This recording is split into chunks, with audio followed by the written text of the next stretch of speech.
बिस्मिल्लाहिर्रहमानिर्रहीम अस्सलाम वालेकुम। ਅੱਜ ਅਸੀਂ ਬਣਾ ਰਹੇ ਹਾਂ ਕੇਕ, ਚਾਕਲੇਟ ਕੇਕ।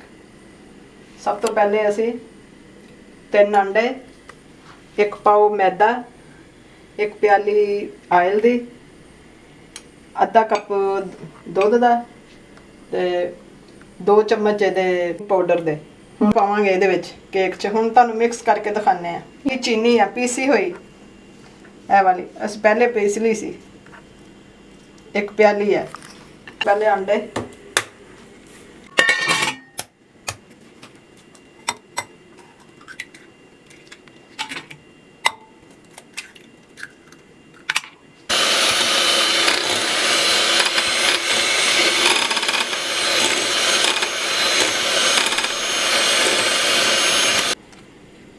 एक प्याली असी हुण मैदे दी पावांगे।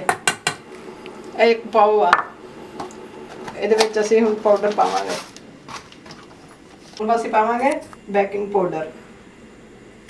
ਇਹ ਕੇਕ ਜਿਹੜਾ ਮੈਨੂੰ 30-35 ਸਾਲ ਹੋ ਗਏ ਆ ਕੇਕ ਬਣਾਉਂਦੇ ਨੂੰ। 2 ਚਮਚ ਮੈਂ ਪਹਿਲੇ ਪਾਇਆ ਤੇ ਇੱਕ ਇਹ ਵਾਲਾ ਅੱਧਾ 2.5 ਚਮਚ ਹੈ।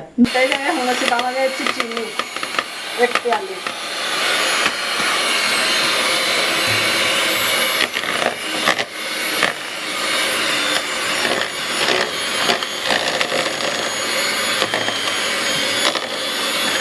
केक असी अज पतीले में बनावांगे। 30-35 साल हो गए हैं केक बनाते पतीले में ही बनाईदा तो बहुत जबरदस्त बनता है। बेकरी का भी ज़्यादा अच्छा बनता है। हुण असी पावांगे आयल 1 प्याली।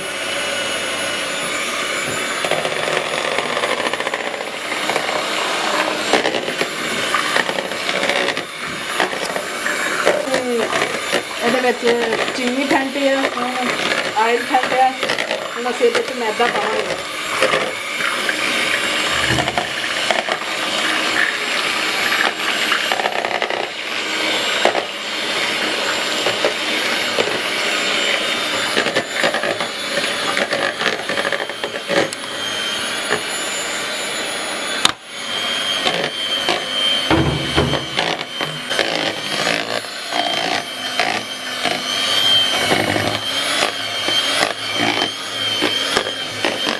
असीं हुण दुध शामिल करांगे।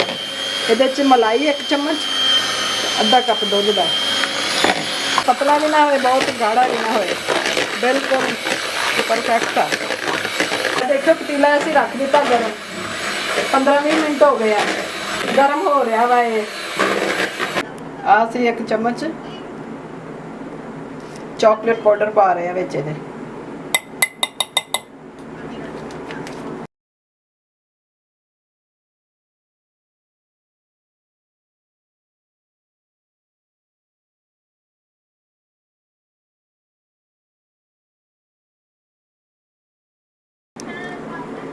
आधा कप सी दुध का, वो वाला बचा 1 चम्मच।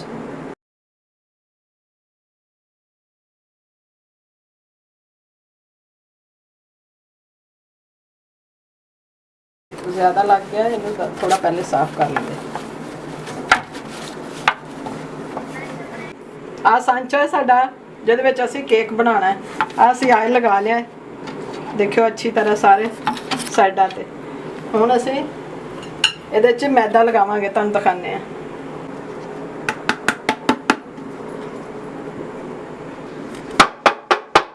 अच्छी तरह लग चुके हैं। हुण असीं ਇਹਦੇ ਵਿੱਚ आयल लगा लांगे। बिल्कुल सही निकलेगा माशाल्लाह, अच्छा बनेगा। देखो कितना अच्छा है। इसे तरह का तुसीं भी फेंटना है। ਹੁਣ ਅਸੀਂ सांचे ਦੇ ਵਿੱਚ ਪਾਣੇ ਆ। ये लेयर बनेगी बहुत अच्छी।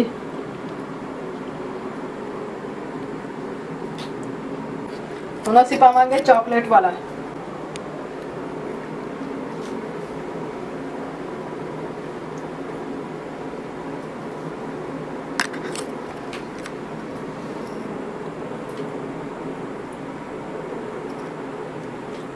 एक असी सफेद दी तह लगाई है, एक चॉकलेट दी लगाई है। हुण असी सफेद दी लगावांगे। माशाल्लाह बहुत अच्छा बनेगा।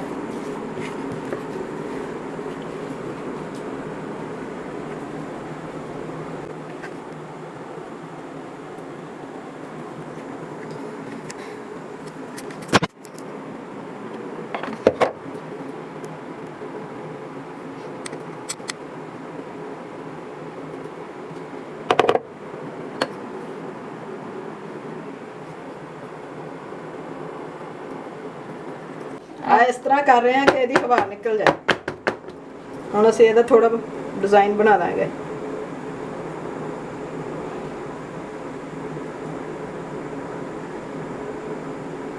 ਦੇਚ ਕੇ ਚ ਰੱਖਣ ਲੱਗੇ ਆ। ਦੇਖਿਓ ਦਿਖਾ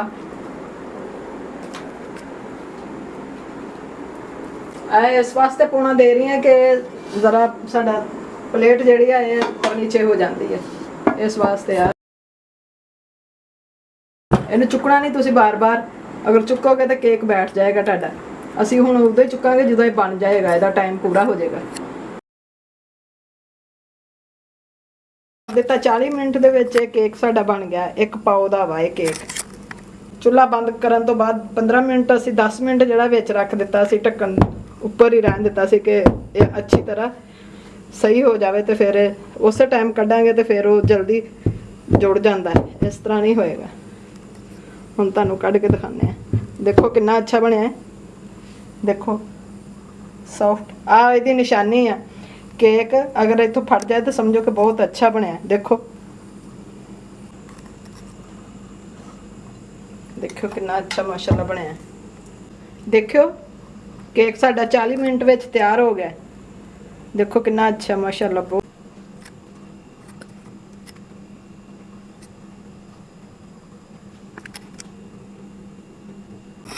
देखियो साडा केक है आ असी दोपहरे बनाया सी 1 बजे। देखियो हजे भी वो कितना अच्छा है, नरम बनया। ते ए असी हुण बनाया ते ए असी पतीले च बनाया। पहले असी उहदे विच स्टैंड रख के देचके नूं गर्म कर लिया सी। गर्म करके फिर उस स्टैंड रखा, फिर इहदा सांचा रख दिता। तो देखो कितना अच्छा ज़बरदस्त बनया माशाल्लाह। ये मेरी दोस्त वाल जाने हैं, इस वास्ते तुहानूं कट के नहीं दिखा रहे। लाइक करना और शेयर करना।